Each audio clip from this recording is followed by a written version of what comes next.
Kita semua pasti pernah dengar kan cerita-cerita soal penemuan hebat. Biasanya sih tentang seorang jenius yang tiba-tiba dapat momen eureka dan seketika dunia berubah. Kedengarannya keren ya. Tapi gimana kalau ternyata cerita-cerita penemuan paling beken yang kita tahu itu salah besar? Coba saya tanya, siapa yang nemuin oven microwave? Nah, kalau jawaban Anda persis Spencer dan permen yang meleleh di sakunya, Anda nggak sendirian kok. Itu emang cerita klasiknya. Tapi masalahnya, cerita itu, nggak sepenuhnya benar. Justru cerita aslinya itu jauh lebih seru dan jujur ya, ini bakal mengubah cara Anda ngeliat inovasi selamanya. Yuk, kita bongkar bareng-bareng mitosnya. Oke, jadi ceritanya kan gini. Tahun 1946 ada insinyur Raytheon namanya Percy Spencer. Dia lagi jalan deket radar, tiba-tiba, nyes, permen di kantongnya meleleh dan lahirlah oven microwave. Ceritanya enak, singkat, jelas, tapi mungkin terlalu rapi kali ya. Karena kisah nyata oven microwave itu nggak dimulai dari jajanan, tapi justru dari sebuah misi super rahasia di Perang Dunia II.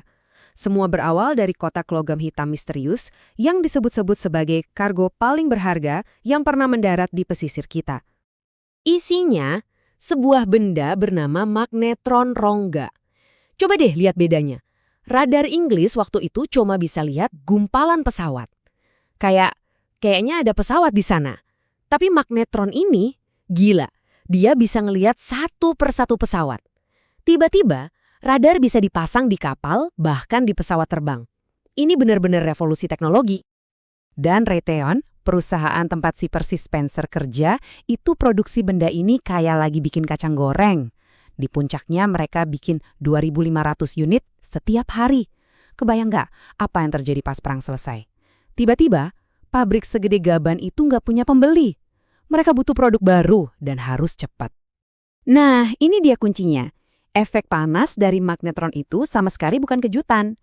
Para insinyur udah pada tahu. Mereka bahkan sering angetin tangan di depannya pas lagi musim dingin.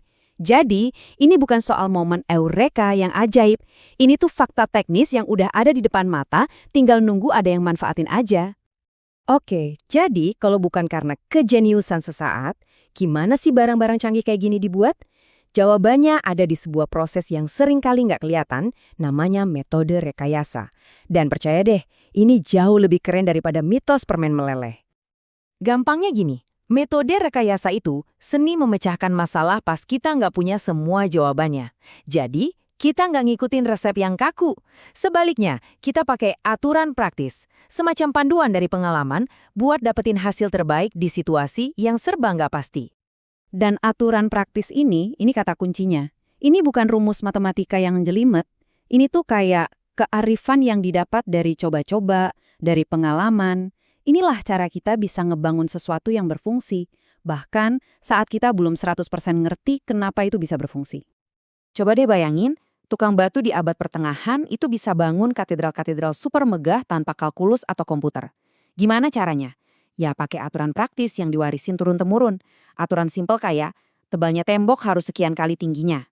Aturan kayak gitu, yang kelihatannya sepele, ternyata bisa ngebangun mahakarya yang masih berdiri kokoh sampai sekarang. Nah, ini beda utamanya, dan ini penting banget. Sains itu tujuannya buat ngerti dunia, sedangkan rekayasa tujuannya buat mengubah dunia. Sains nyari kebenaran, rekayasa nyari solusi. Makanya, rekayasa itu lebih mirip seni, butuh kreativitas buat mecahin masalah pakai apapun yang ada. Dan justru karena rekayasa itu soal solusi, nggak ada tuh yang namanya jawaban tunggal yang paling bener.